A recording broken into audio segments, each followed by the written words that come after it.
If you experience any technical issues, if you can use the chat function, and a member of the team will do their best to assist. So then, could you also introduce yourself as you speak for the first time, so that viewers can know who is talking? And I'll just give some updates of where we've been since last we met. So if you remember, government set out its position on the future funding for TFSE, which we set out in a letter on the 8th of September. On the 26th of January, we received confirmation from the Department of Transport of a 1.5 million funding allocation for 26-27. This matches the figure included in the business plan presented to the Partnership Board in December. With the settlement confirmed, work's underway to assess what it means for the delivery of the full work programme that the Board agreed in December. This allocation won't cover all of both the planned programme and the full cost of current staffing model. So, excuse me, we will assess how to balance the commitments with the available resources. No decisions have been made, but consideration will be required on how TFSE structures its resources so that delivery remains sustainable with the confirmed funding within the confirmed funding envelope. In addition to the funding allocation, I've also received a response from the Secretary of State who recognises that there are specific challenges ahead in the region with the ongoing changes in local government reform and the delay in mayoral elections. She also stated that TFSE is a valued partner to the department and her officials will continue to engage with us as our plans unfold. She also confirmed that there is no funding allocation after March 27. She didn't answer my request to meet her, and I think that as things settle down and we work out what it is that we need, I think I need to go back and just ask once again if we could have a catch up. So if I then come to Rupert to give further details on that update, and then I'll come to Dan if he has anything to add. Thank you, Chairman. I think you've summed it up really well. I'm really pleased with the allocation. I think it's a good settlement. I'm grateful for the board for the work that they put into that to ensure that we had a really succinct business plan. And I think that has paid dividends with the decision that the Secretary of State has made to fund us. Other than that, I think you've covered it off well. But you may wish to ask Dan whether he wants to bring a DFT perspective. Dan, anything from your side? Yeah, just a few points to add. Thank you, Keith, and thanks, Rupert. I mean, I think you've largely covered it, but I think I would like to just, I suppose, reiterate that ministers had some very difficult funding decisions to make in terms of the allocations for STBs this year. As previously discussed, the funding available was limited, and therefore that involves decisions and choices. And some of the reasons it's probably quite important to hear as to why TFC was successful in getting what I think was a really good settlement in the circumstances, was partly because I think TFC had done a very thorough and realistic job with the business plan, which was reflective of the situation, and was articulate, was sort of targeted that business plan towards activities that would take the sort of regional collaboration forward. So it was a very sort of a sensibly and realistically put together business plan, which was credible. But secondly, what's really important is that I think ministers were able to see the support of the relevant local authorities for Transport for the South East, both in terms of your sort of commitment to the plan, but also in terms of your commitments to your local funding contributions as well. And those things are important in making ministers feel that they're investing in something that has a future, rather than something just to sort of bide time for a short period. And that was an important factor, I think, in that gave ministers confidence to make that that decision, which I think were really important. And as you said, Keith, there was also recognition that that it is a difficult time of transition, and there is a lot happening in terms of devolution in the southeast, which was another reason why they were prepared to offer the settlement that they have. But I certainly would so I think the commitment of local members ultimately is a really important factor to show that this is an organisation that that has a sort of future, and that's what this is to sort of help build upon. So a positive outcome that I was certainly pleased about, and I'm glad to see that things are going to be moving forward as planned. Thank you, Dan, and I think we all agree with that. But more importantly, thank you for your help in this, because at the end of the day, I think the partnership working is shown to be working both ways. So we appreciate the support as well. Brings us to agenda item 2, which is the minutes from the previous meeting. If you remember, the last board attending was on the 27th of October. Can we agree those as a true record, or shall I say, hands up if there's any problems? That'd probably be a better way to do it.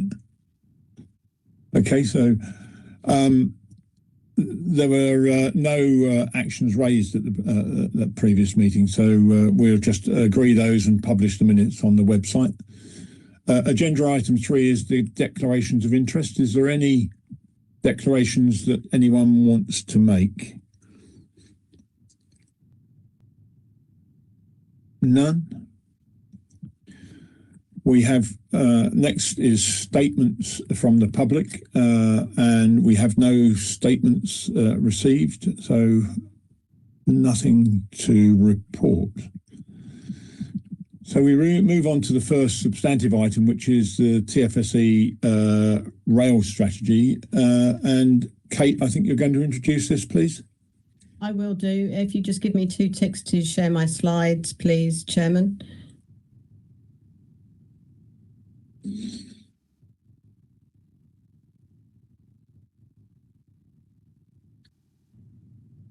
Hopefully you can all see those now, so it should be the front page. Is that okay? Yeah. Lovely, thank you. Cheers. And yes, thank you again, Chairman, and good afternoon. The purpose of this item is to ask the members of the Partnership Board to agree the draft TFSE rail strategy. Since last July, we have been working, that's myself, Kate Over, and John Collins from Arup and Sarah Ray from Steer to produce the strategy. And this afternoon, I'm going to give you an overview of the strategy, which and by which I will go through the background, purpose, objectives, challenges and strategic priorities, give you some more information about the delivery timetable, and also share how we engaged with our stakeholders. We developed the strategy principally because the creation of Great British Railways gives us the opportunity to present a clear and collective voice on the rail priorities in the TFSE area. It builds on the transport strategy missions to establish a shared vision for the future of rail in the TFSE and wider southeast areas. The vision will deliver a resilient and fully decarbonised rail network across the TFSE area, providing a viable and attractive choice for medium to longer distance journeys, supports sustainable housing and employment growth, and strengthens links between international gateways and the wider UK for both freight and passengers. The strategy will set out the challenges and priority outputs for improving passenger and freight rail services in our area, and it also provides a framework to guide the rail industry's investment decisions, focusing on our radial and orbital rail corridors. However, what it doesn't do is to set out a list of schemes. These are set out in the TFSE Strategic Investment Plan, which is, as you know, being refreshed at the moment. And as a result, both have been developed concurrently to ensure that each is aligned with the other. Its purpose then is threefold. First, it will advise the Secretary of State about the current and future priorities for rail investment in the TFSE area, as well as inform the long-term rail strategy, which is part of the Railways Bill currently going through Parliament. Second, it will advise the public bodies responsible for the delivery of rail projects about the investment priorities in our area over the next 25 years. And third, it will inform the forthcoming mayoral, combined unitary and local authorities on the challenges and opportunities for rail in their areas, as well as make sure that they are fully aware of the implications of those plans that they may have on the wider rail network. Excuse me. The objectives of the rail strategy map, as you can see, onto the transport strategy missions. To start with, the rail strategy will address the strategic connectivity mission by aiming to enhance both radial and orbital rail corridors to support economic growth and to make rail journeys a more attractive option for passengers. To address the resilience mission, the strategy aims to eliminate single points of failure, ageing assets and climate vulnerabilities to ensure the continued reliability of the rail network. For the inclusion and integration mission, the strategy aims to introduce more integrated fares and ticketing to make rail journeys more affordable and accessible, to better integrate with rail with other public transport modes, to improve the accessibility of railway stations, and to speed up the rollout of step-free access to make rail a much more viable option for those with disabilities travelling across our region. To address the decarbonisation mission, it aims to accelerate electrification, as well as encourage modal shift to rail for both passengers and freight. To address the sustainable growth mission, the strategy aims to align rail investment with housing and employment growth to support sustainable development in the TFSE area, as well as support the proposed expansion of the region's ports and airports, including those at Southampton, Heathrow and Gatwick. These TFSE rail strategy objectives also align to those of the long-term rail strategy, which I mentioned earlier, including the long-term rail strategy financial sustainability objective, which the TFSE strategy will support by maintaining or increasing revenue through improved performance. To identify the challenges and strategic priorities for the TFSE area, the strategy focuses on selected routes and strategic important rail corridors. It doesn't attempt to cover each and every line of the rail network. And this is because, as you can see, the rail corridors in the TFSE area are already part of a dense and highly interconnected rail network. As I've said, you can see here. This means that across large areas of the region, there's a lot of flexibility in how services are delivered, with multiple rail routes available and a range of options to improve speed and frequency and reduce carbon emissions. As you can also see from the map, the rail corridors we have looked at include the western part of the TFSE area, Wessex, Sussex and Kent, and the routes contained within them connect TFSE's international gateways, economic hubs and coastal towns to London. There are also 3 orbital corridors that we've looked at, including the inner orbital corridor, whose routes connect the east-west major economic routes in the north of the TFSE area, and the outer orbital coastal corridor, whose routes connect the east-west economic hubs in the south, as well as serve our coastal communities. But we've also included the South Coast to Midlands corridor, you can see on the map in this group, because it's a strategically important route for rail freight, carrying large volumes of intermodal freight to and from the Midlands, and because it's an important route for carrying intercity passengers serving inter-regional demand, and also neither of them pass through London. For each route, the strategy sets out its current challenges and the conditional outputs that are required to make the improvements that we wish to see on that route.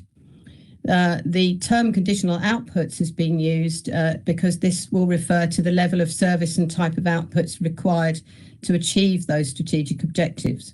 However, it will be up to the rail industry to propose solutions and schemes that deliver these outputs as efficiently as possible.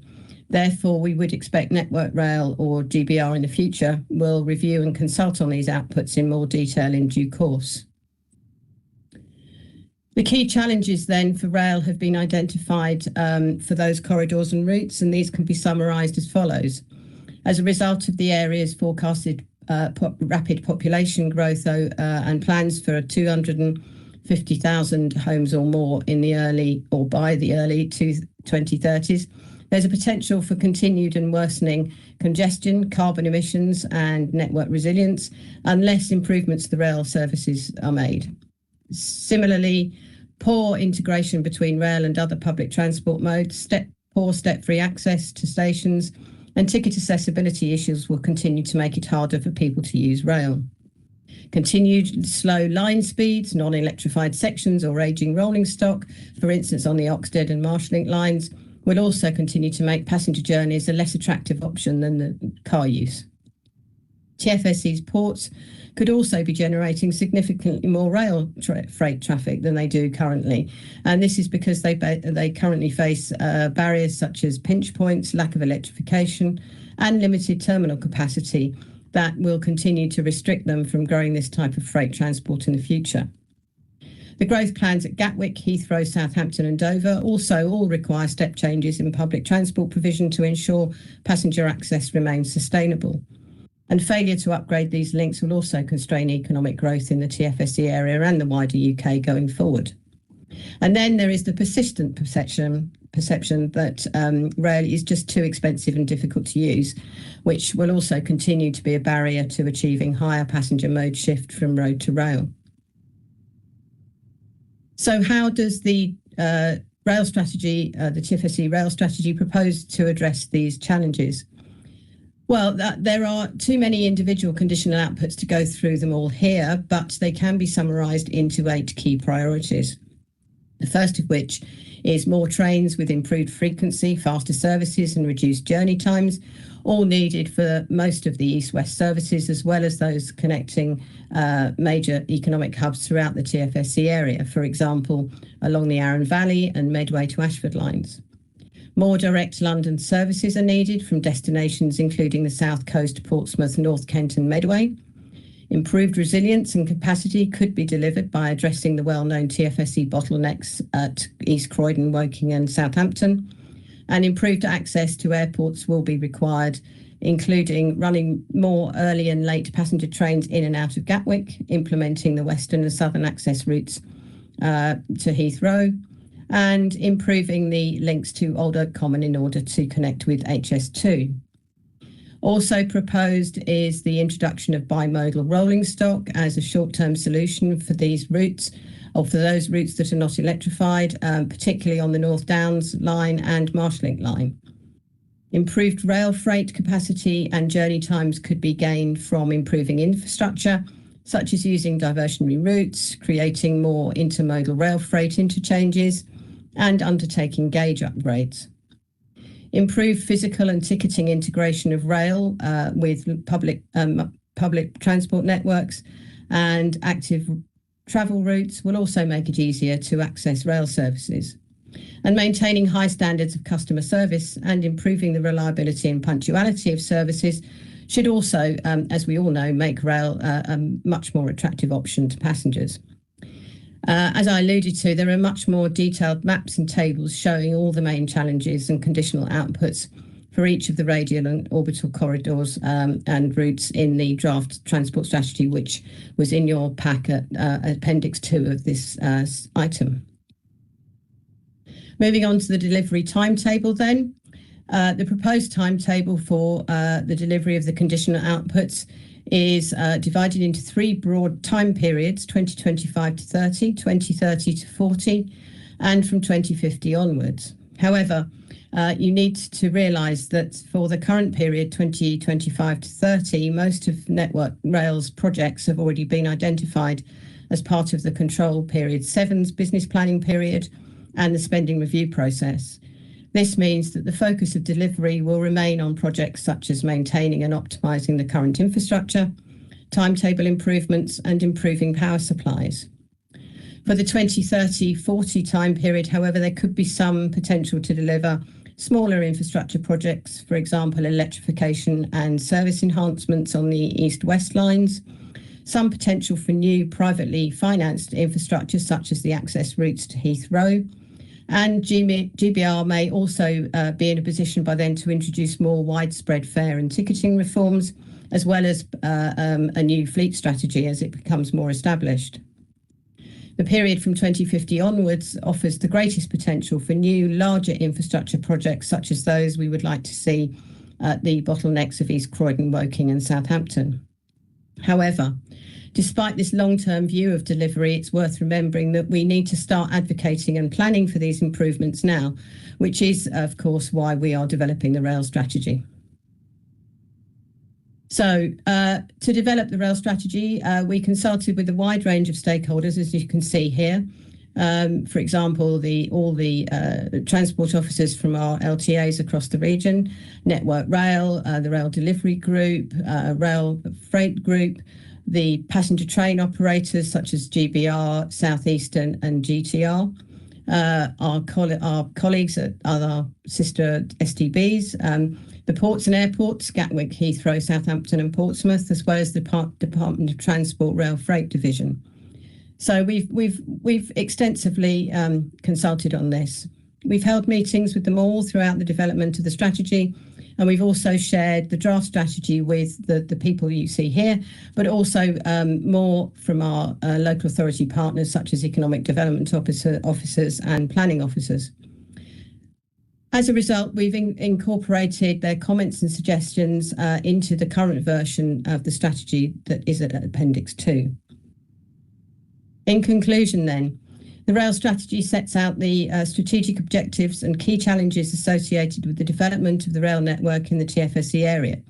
Along with a comprehensive vision, it's supported by a number of key priorities to help guide future investment. Thank you. That concludes the presentation. Thank you, Kate. Questions, comments? Trevor. Thank you, Chair, and thank you, Kate, for that presentation. There's a lot of work in there, and I really do value that. I sort of go through the thinking here in terms of what's not there. So it's not in any way criticism of all the hard work that is there. But one thing that didn't jump out at me was something that I've been quite passionate about from a Brighton and Hove perspective. This connects more to the resilience strategy, and that's relation to, you know, there's no link to Uckfield, Crowborough, Lewis Uckfield, Crowborough, Tunbridge Wells, Tunbridge, and to Kent, and anybody who needs to get to North Kent or further into Kent from our city is practically obliged to drive, because it takes an hour and a quarter to an hour and a half to get to Maidstone or that area, North Kent. If you go by train, it takes 3.5 hours.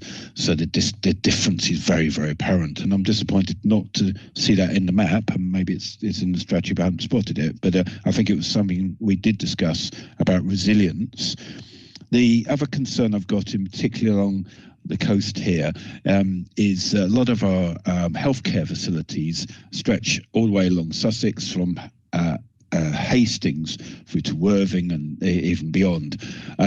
And so we're very dependent on public transport that works well east-west along the coast. And it is incredibly slow and cumbersome for those people, and some of them who are travelling from Hastings to Worthing and back again for hospital appointments through our city. And it is a very troublesome slow journey. So I'm hoping there is something in there which really opens up that as well. I certainly do welcome the Croydon example, and I think that unlocking that is really fantastic for our city, and the north-south connection is vital. So I'm certainly supportive of that.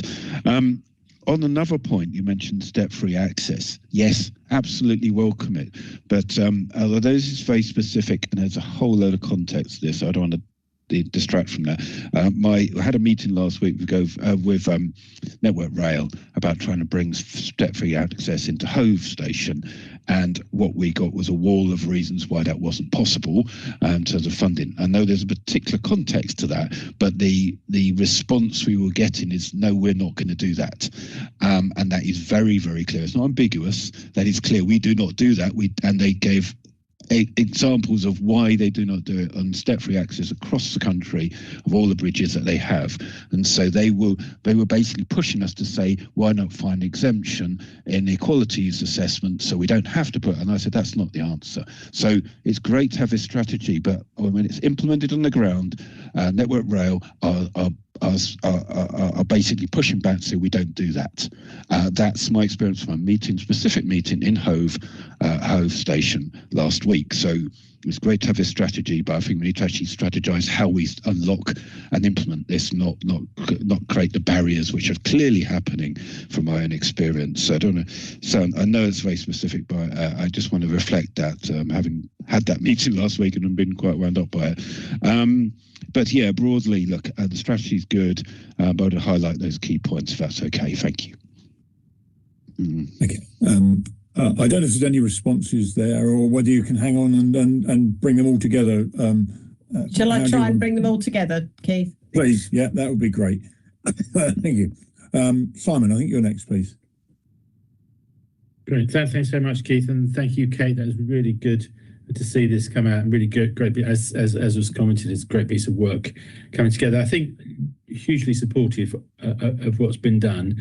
And I think it really does reflect well the wider strategy that we produced last year as well, which is really encouraging to see how they lock together quite neatly in terms of what we're trying to achieve, particularly around the net zero and the electrification, decarbonisation side in particular, and picking up on just an initial look at it, and and talking with the team, it seems to have picked up all the North Kent issues pretty well from our point of view in Medway and the North Kent area. So that's really encouraging. Well, one specific thing, and you mentioned it when you were doing your presentation, is about the pace of delivery of development in the region. There's 250,000 homes or something, I think it was the figure you mentioned as a whole in that region. And obviously we've got local plans coming through quite quickly now, because that's another government incentive, is to get those produced and out. So I know we've just got a Medway one out, the Maidstone one's out already, Swale and Sittingbourne and Tunbridge and Morning are all producing theirs in the next year or so. So those are coming online, and on the back of those very quickly will be the developments that are associated with them, of the housing in particular. So it's about infrastructure delivery plans. Each authority produces one of these to get the infrastructure in place, and we have forever, in planning terms, played catch up on infrastructure delivery since the beginning of time, really. And I'm just wondering, presumably in the process of our sort of delivery timetable, we'll be linking into those IDPs across the whole of the region to make sure that we pick and choose the right projects in the timetable to match up with development as it's taking place. And this is done at pace, and I appreciate that won't be easy, and it'll be a complex matrix of work to achieve. So there's a lot in there that needs to be done, but that's a question about close working, tight working with planning authorities across the region to make sure that we don't have developments taking place too quickly and the infrastructure then takes another 10 years to catch up with it, which is what we're having to deal with a lot of the time at the moment. That's my point. Thanks very much. Thank you, Simon. Joy.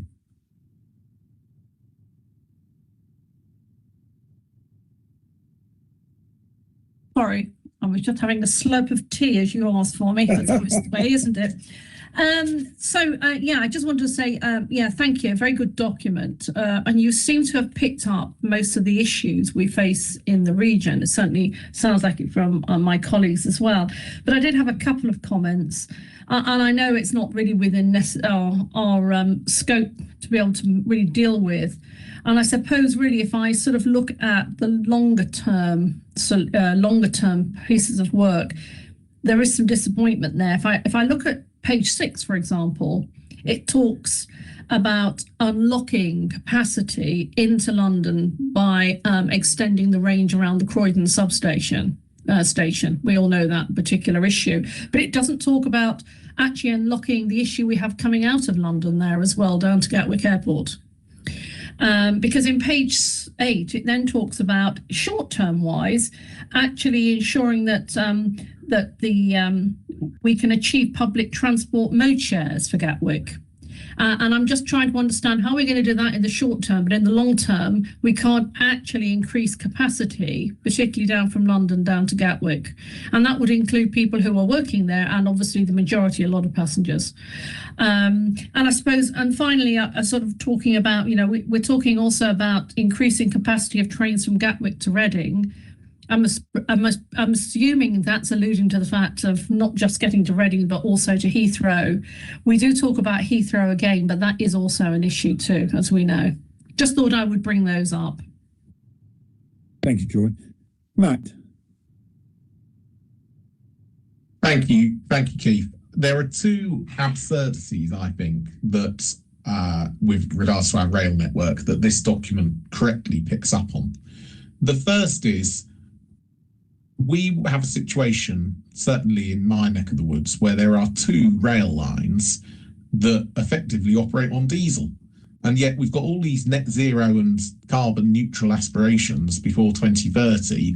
And yet there's absolutely no pathway towards getting the Uckfield line and the Marshallink line electrified. In fact, it just seems to have completely gone off the radar. And that alone wouldn't just help from a perspective of climate change. It actually means there's greater resilience from the train operating companies into the services on those lines, which would encourage more people to get them and enable, certainly in the case of the Marshallink line, to get to Ashford International quickly, where, of course, we hope to get international rail back to Ashford at some point in the future. Now, I know that's the HS1 things kind of sit outside of the rest of the network, but it's worth considering that as an aspiration too. So I'm pleased it's in there. Perhaps I'd have given it even more emphasis in the strategy, but I just find it completely absurd. The second absurdity that I reference all the time is the rail connections between Kent and Gatwick airports. And Trevor's touched on this with regards to the issues from Brighton, how do you get from Brighton to North and Mid Kent, and he's absolutely right about that. But at the moment, and I can't remember what page it's on, but it is in the document, it shows effectively where it is in the region in which the travel time by train is much longer than the travel time by car. And top of that pile, completely unsurprisingly, is to get from Maidstone to Gatwick Airport. And I come back to my favourite point again, which is direct connections between Kent and Gatwick Airport would be an absolute game changer in this region. It would do so much in terms of the economic prosperity of the area and critically reduce traffic on the M25 from junctions 5 to 7 in particular, which we know is frequently congested. Again, that's in there. I'm really pleased it is. Going back to Joy's point, that's in there as a short-term priority. I think it's absolutely right to be a short-term priority because we know the timeline for expansion at Gatwick Airport, and I think we really should be pushing the DfT to ensure that there is some movement on direct trains from Kent to Gatwick, probably from Tunbridge, as soon as possible. Thank you. Thank you, Matt. Kate, there's an assortment there. Is there? I don't seem to have any other hands up. Are you going to try and answer some and guide us through what's next? Yeah, I will do my best. Thank you, Chairman. Okay. I think Trevor was Councillor Munn was basically, yes, I totally agree. There are the lack of detailed schemes, and as I tried to explain, this is because we aren't a delivery body, and therefore we can't actually lay down the kind of schemes to address the resilience issues between Lewes and Uckfield and Tunbridge Wells and the public transport methods. The transport strategy, I think, sets out, and the SIP will set out how those, particularly how the health centres should be addressed, or the health centre issues of public transport accessibility should be addressed along the coastal routes, and the same for resilience. And there, we still have the Lewes Uckfield and Spa Valley and similar schemes in the SIP at the moment. So they haven't gone away. They're just not in the rail strategy itself. The same, I think, goes for step-free access. And part of the rationale we do have for producing the strategy, of course, is the fact that we can use it to advocate for these schemes as you've requested. So it's there. We can very much use it. And indeed, I was at a meeting last week, a couple of weeks ago now, where even our Network Rail colleagues were asking for our advocacy, and I will come back to Councillor Joy's comments here about East Croydon, to advocate on behalf of making improvements along the Brighton main line. So I think we have support for this from our Network Rail colleagues. We can work together to try and get the funding, and it's as simple as that. We just haven't got the funding to do all of these things at the moment. I think the pace of delivery is an interesting one. So if you don't mind, Councillor Curry, I'll come back to you at the end. Hopefully, as I've said, to Councillor Dennis, we can try and address the London East Croydon to Gatwick issue, but they will tends to be in smaller bite-sized chunks. We won't be able to do anything very quickly in terms of larger infrastructure. But there is a strategic study already looking at Gatwick to Reading. So Network Rail are alive to both of these issues, and again, the strategy can be used to advocate on behalf of not only these schemes but also the others that Network Rail are also advocating, to make sure that we can guarantee funding in the future. And that's as I've said, is part of the rationale for the strategy. And Matt,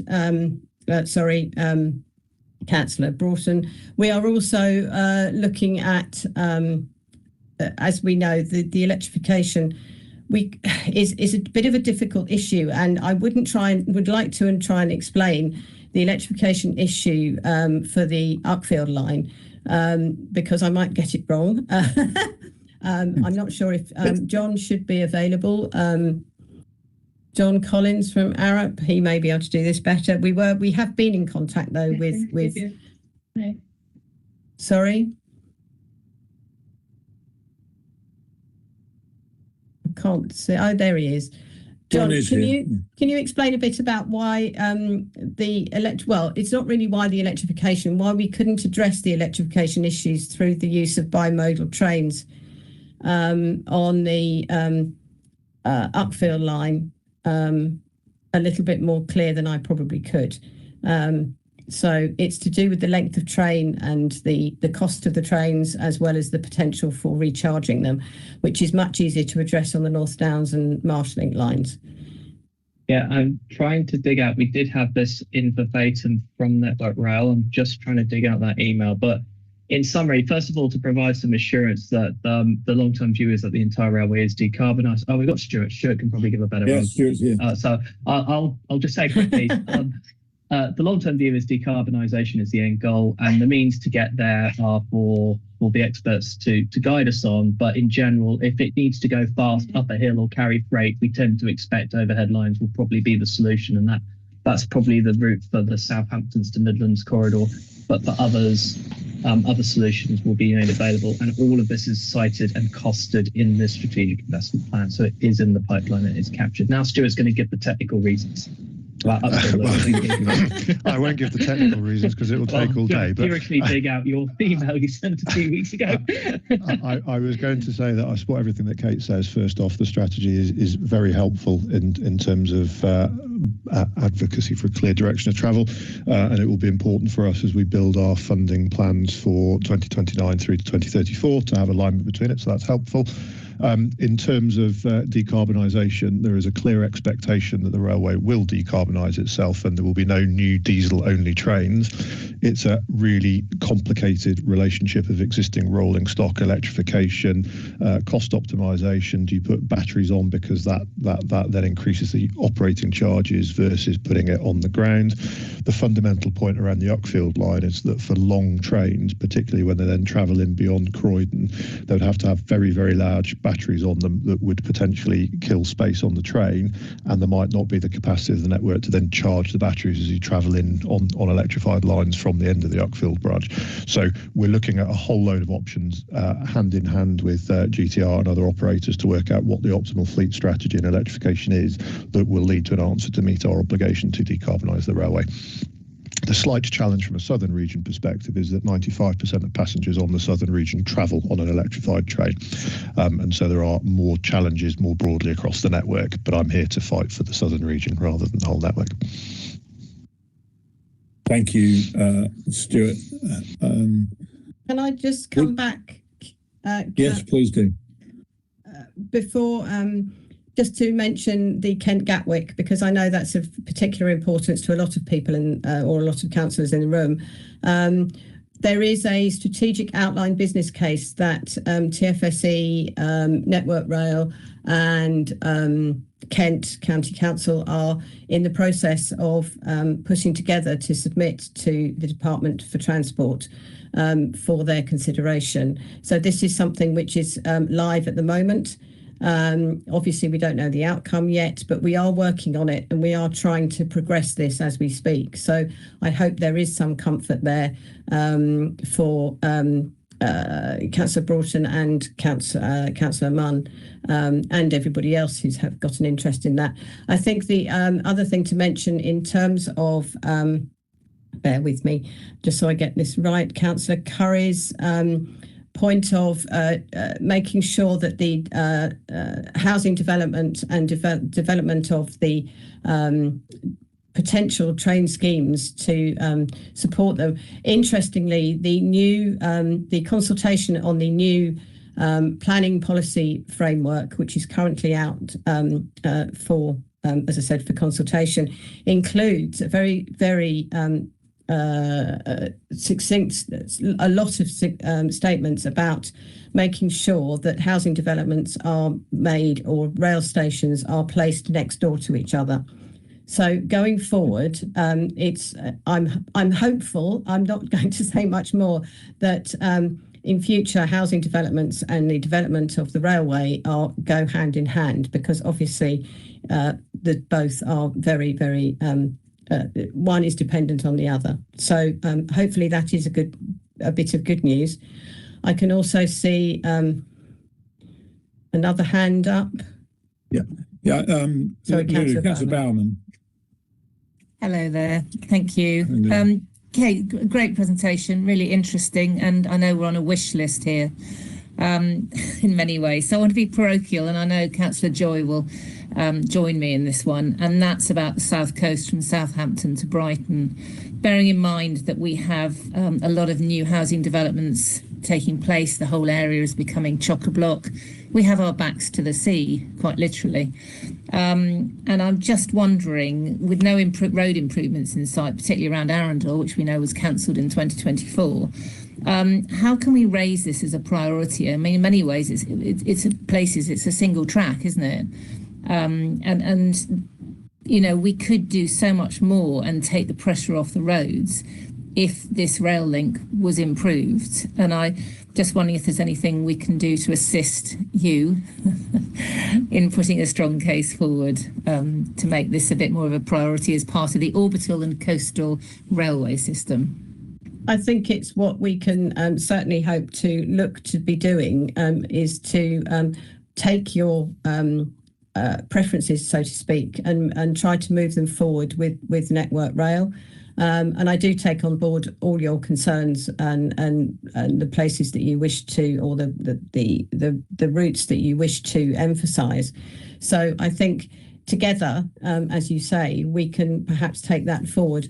How and when we do it, I think we would have to talk to Network Rail. But we do have a very close working relationship with Network Rail, so I can raise this with our Southern Network Rail colleagues. And I know that there's already been, you know, they have tried, the train operator, GTR, have tried to improve the timetabling for this purpose. But I think we are up against it in terms of the availability of land to allow us to even go as far as thinking about double tracking. So, we do have that that particular barrier. But yes, we're quite happy to try and take this further and forward. Thanks, Kate. Cheers. Thank you. It's an important strategy, so we will continue. We've now got Vince and then Joy, but conscious of time. Yeah, so I'll try and be brief. Keith. Vince Lucas. I'm chair of TFSC's Business Advisory Group. Just what I was going to say is I think what we also need to be clear out of this is prioritising what we're trying to achieve. It's all very well having lots of big infrastructure schemes, but quite frankly, the money isn't there. And we probably need to prioritise the work streams and where we can enhance what we've got already. I think we've done a lot. There's been a lot of work on international rail service in Kent. Kent to Gatwick Airport. Again, the infrastructure, there's not so much infrastructure needs, but there will be needs for rolling stock, I assume, for that. But I think we need to be really clear at prioritising what we're likely to achieve whilst balancing the longer term the key infrastructure schemes that would make a difference, because you're not going to get all of this. I mean, it's a really good strategy, but we do need to prioritise to make sure we get the best improvements soonest, if you like. And that's why I think international rail services have been important. Kent to Gatwick will be important. Maybe there's something along the West Coast Way with Southampton, Brighton we can do. But it's making use of what we got, I think, in the short term, if we really want to see success. Thank you, Vince. I think most of it's in the SIP, but I'll wait till see what Kate has to say. Joy, do you want to come back, please? Yeah, it was only a quick follow-on from Councillor Berman's comments, really, which was to say, totally agree, but much of the issue there as well is about the level crossings and the bridges that would be needed potentially. So that is, I don't know how much that is a crossover from Network Rail with the local highways authority, really. Okay, Kate, would you like to sum up, please? I think Vince Vince Lucas is exactly right. It's about prioritisation and trying to advocate for the best, most effective and efficient use of public funds.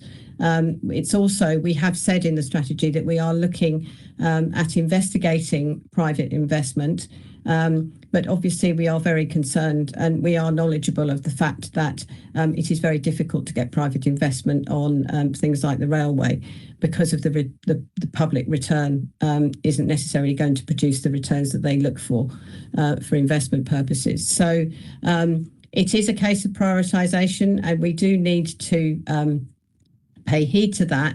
But I think your aspirations that you've laid out for us here give us a good indication. And as Councillor Chairman, you said, a lot of these things are in the SIP.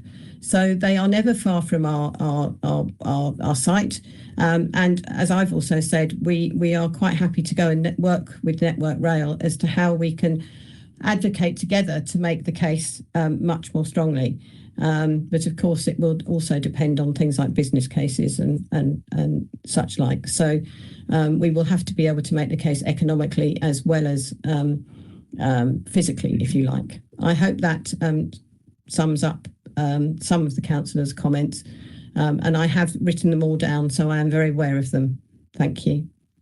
Well, thank you, and thank you for an awful lot of work that's gone into this, and thank you everybody for your comments. And it's good that Kate has taken note. We are asked to recommend to agree the rail strategy. Is there anyone who thinks we can't or shouldn't?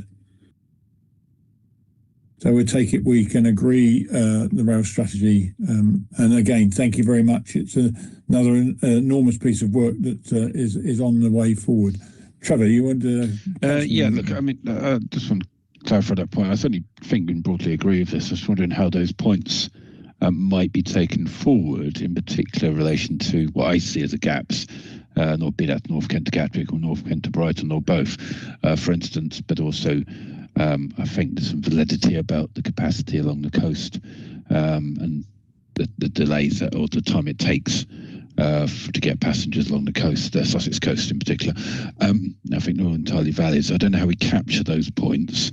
even though broadly we agree with the strategy document. I just want to make sure we don't lose sight of those really quite important points that have been raised here.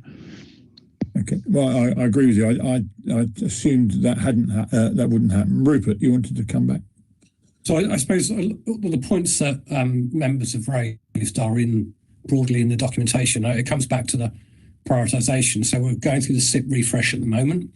That will come in front of the board in March. And there's a member reference group that has been working with us on that, as well as engagement with officers. But I suppose the only sort of caveat I would put is that in relation to rail funding, the emphasis is on maintenance renewals rather than enhancements. There's not a lot of money out there. So it would be wrong of me to go, Trevor, you're absolutely right. We need to improve capacity along the South Coast line when there isn't a chance of that happening probably for the next decade, would be my guess. I'm happy to be shot down on that by Vince or Stuart. So it's about how you prioritise stuff, and the SIP is the mechanism to do it. The strategy sets out our long-term ambitions. So just because we can't do it tomorrow doesn't mean it's not something that we want to pursue, if that makes sense. Is there enough there, Trevor, or is there something else we're looking for? Yeah, look, I get it. I think as long as it's been recorded and it's frustrating if it's then take a decade to move it on. But because there's other factors in this mix, not least Sussex Mayor coming in and may have a different view on this, but we'll see how this lands as well. But it's helpful to go for this process. Absolutely, and that's a couple of years away, but this is here and now, and I think it's a very, very good start. The document reads well, I think. Perhaps it doesn't capture everything, but it's a very good start. So thank you for that.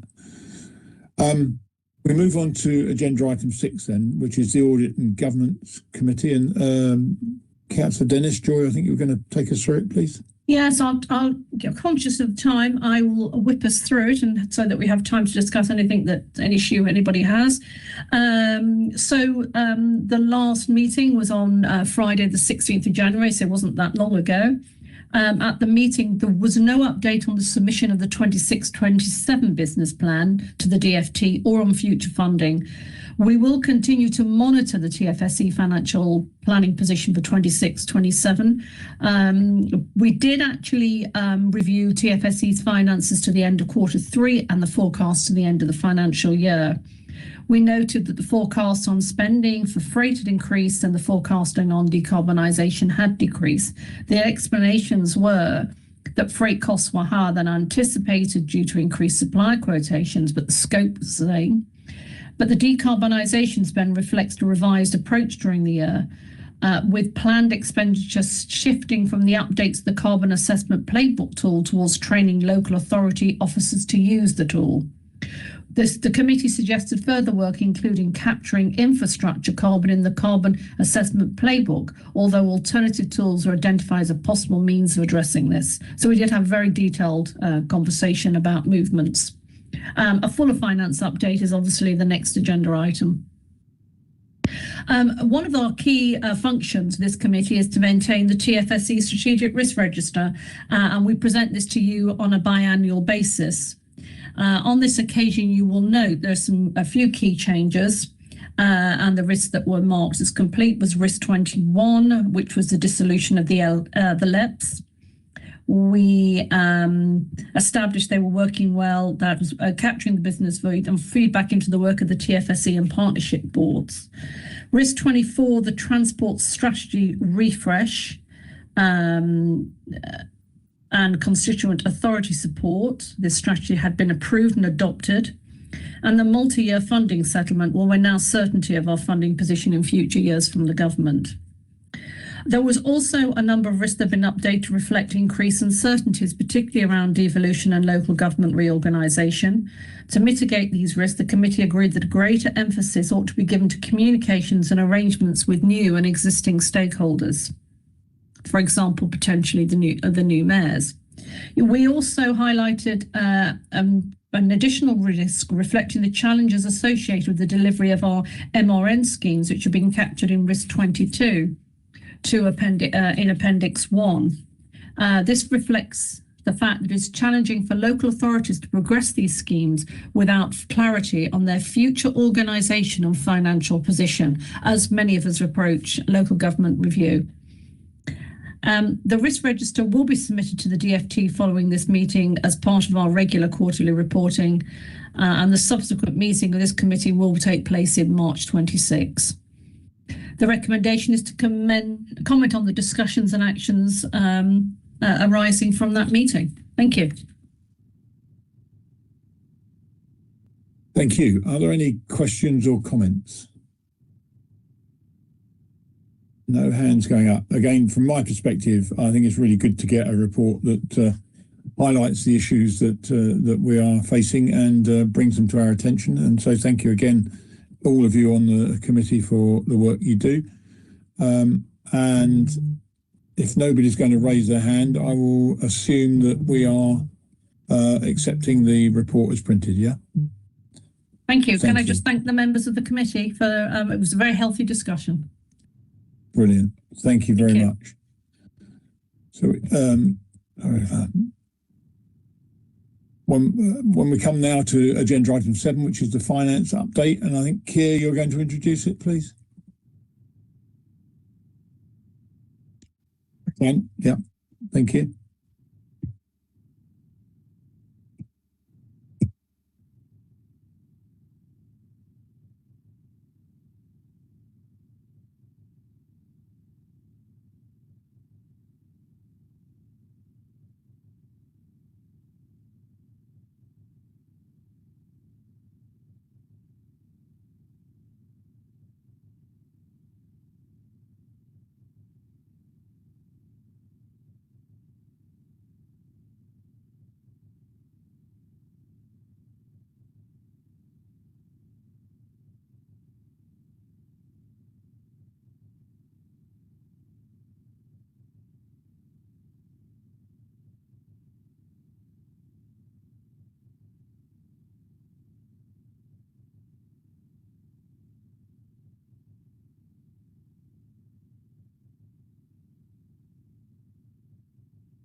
Keir, thank you very much.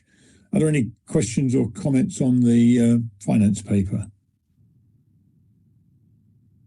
No?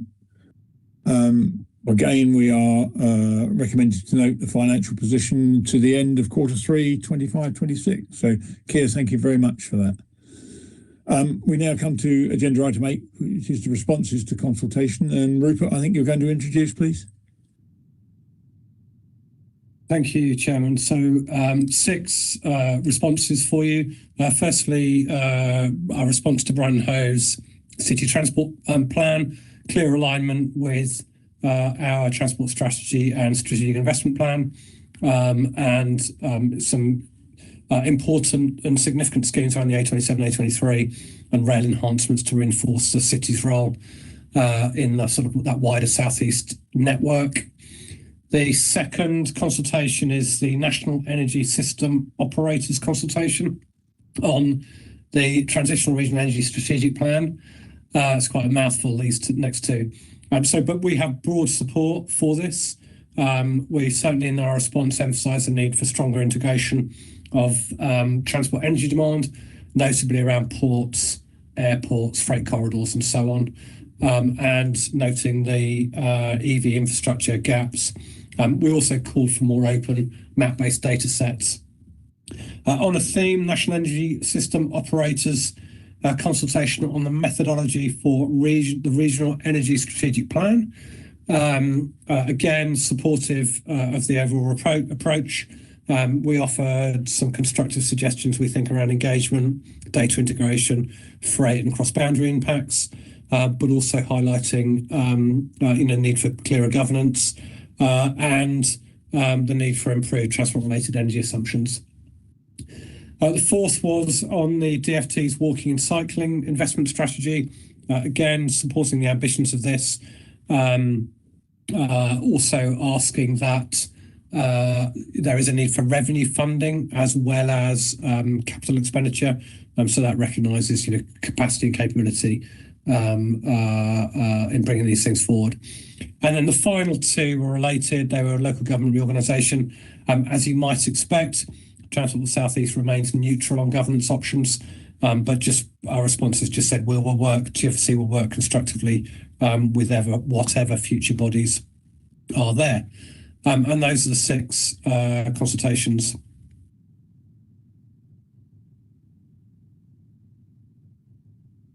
I think you might be muted, Keith.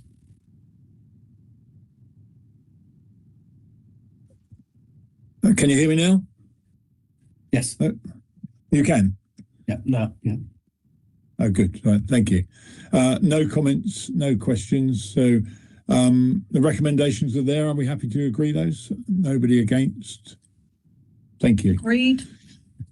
So we now come to items that are for information only. I don't know how we want to run through this. There's quite a lot of information in there. So Sarah, is there anything you want to add to agenda item 9 for the SIP update? No, sorry, the SIP refresh update. SIP refresh, yeah. No, nothing to add to what's in the report, but happy to take any questions. Are there any questions that anyone has? No? Right, so this is testing my technology because my screen's running around. Right, we'll go to, goodness, there we go. Business Advisory Group, Daniel or Vince, either, or do you want to add anything to the paper? Or give us an update? Sorry, Daniel. Sorry, no, there's not much to add, partly because I didn't attend the last meeting and Daniel did. Okay. So I think to say anything other than it's as read would be wrong. I mean, Keir was also here, he was there. So, but apologies, Chair, I was not at the last meeting. Any questions or comments? One would assume that we've got that right then. Thank you.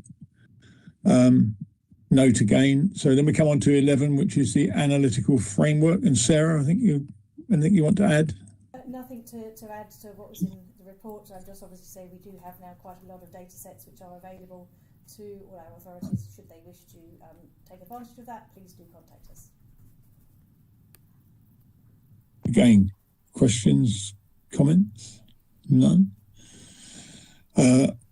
Thank you very much. We will note that. Delivery of strategic investment plan. Again, Sarah. Again, nothing particularly to add, just picking up on a comment that was made earlier around the major road network schemes and the difficulty of authorities being able to progress those. We are sadly still waiting a decision from the Department for Transport following the review they carried out last autumn. We do keep asking periodically, but as yet nothing forthcoming. Thank you for that. Anything to add by anybody?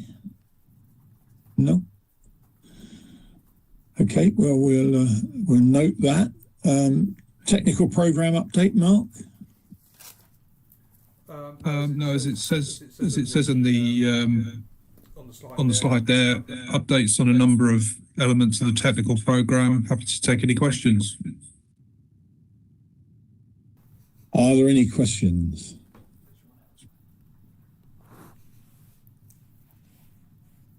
Thank you, Mark. I assume we'll agree the recommendations as printed. So we've commented on all of those things.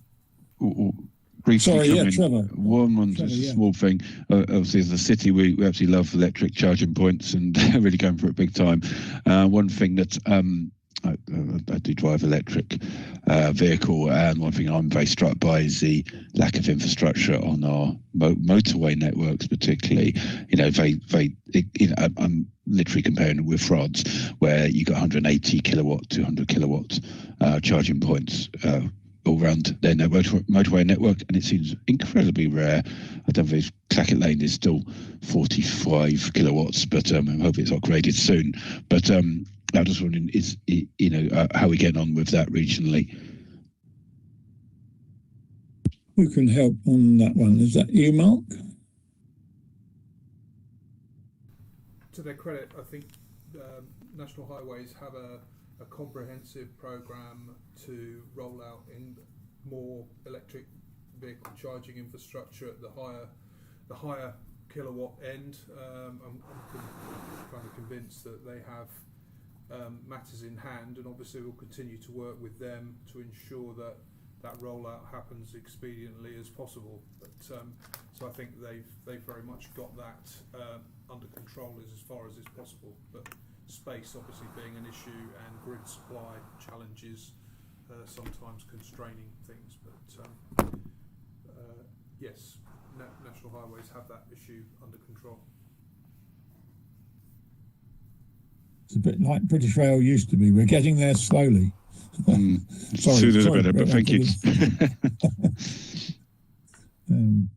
Okay, so Centre of Excellence, Emily. Thank you, Chair. I do just have a couple of slides just to highlight, but I will take you through them very quickly. Just to really quickly highlight against what's been delivered so far this year for the 2025-26 work plan.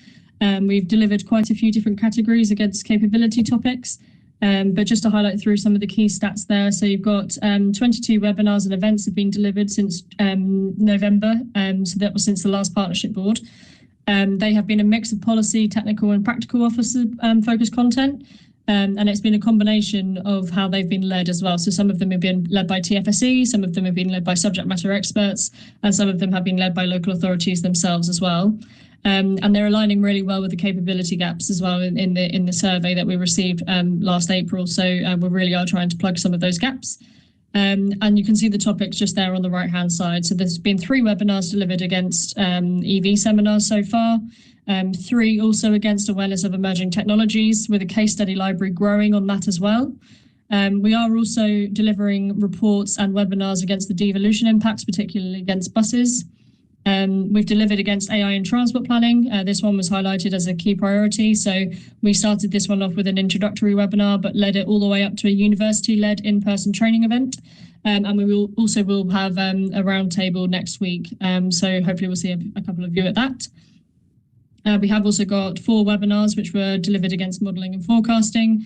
These have been technical, just given the topic. So they have covered tag guidance, active travel modelling and spatial planning. And we have also been really lucky to have quite a lot of partner content being delivered through the Centre of Excellence as well, such as the Future Transport Zone, Active Travel England, Vivacity and Cadence. So thank you very much to all of those people who have provided support to the Centre of Excellence as well.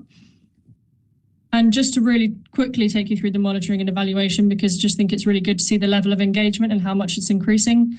So again, between September and November, you can see how many site sessions we've had and how many new signups we've received as well. So we've had just under 1,200 site sessions, 48 new signups with 66 new pieces of content uploaded in that reporting period. And I think also one point that's really important to highlight as well is the satisfaction across all things that we've delivered. It's sitting at 4.34, and that's out of 5 as well. So I'm really pleased to see that people are thinking that it's going well as well, which is really positive to see. And just to sort of echo those the stats that have been on the previous slide, the chat forum has really increased, and there's a lot more willingness for that knowledge share within the chat forum. People are really starting to come together and chat on there and share ideas, which is really positive. And on the right-hand side, you can see which of the pages are the most visited. So you can see there that the top one is around the chat forum, but the second one continues to be the carbon assessment playbook. So people are utilising that tool, which was developed for local authority offices. And just in terms of finance and forecasting to date, we have spent 78,000, but we are forecasting to spend 201,000 by the end of March. And that's all solely going on to content for subject matter experts, as opposed to any project management support or anything like that. So it all is being fully utilised for local authority offices. And I'm happy to take any questions. Thank you. Emily, I mean, that's really good to see how it's taking off, and we just need to keep reminding people of the resource that sits there. I'm really pleased with the results. Joy, Councillor Dennis.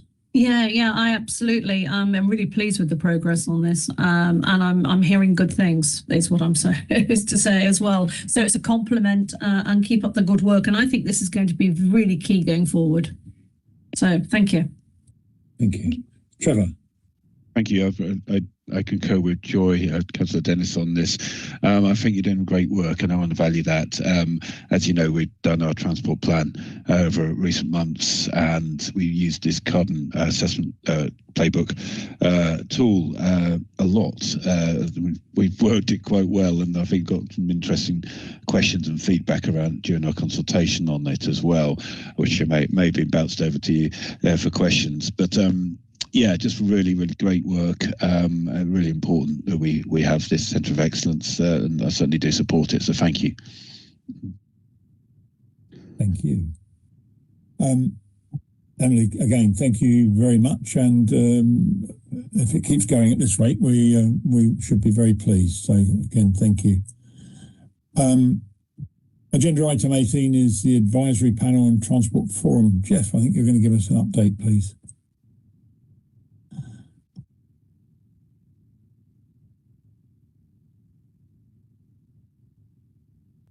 Hey there, Jeff.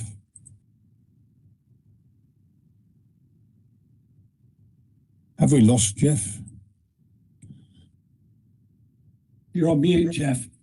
Yeah, you are unmuted now. Is that right? You're right now, Jeff.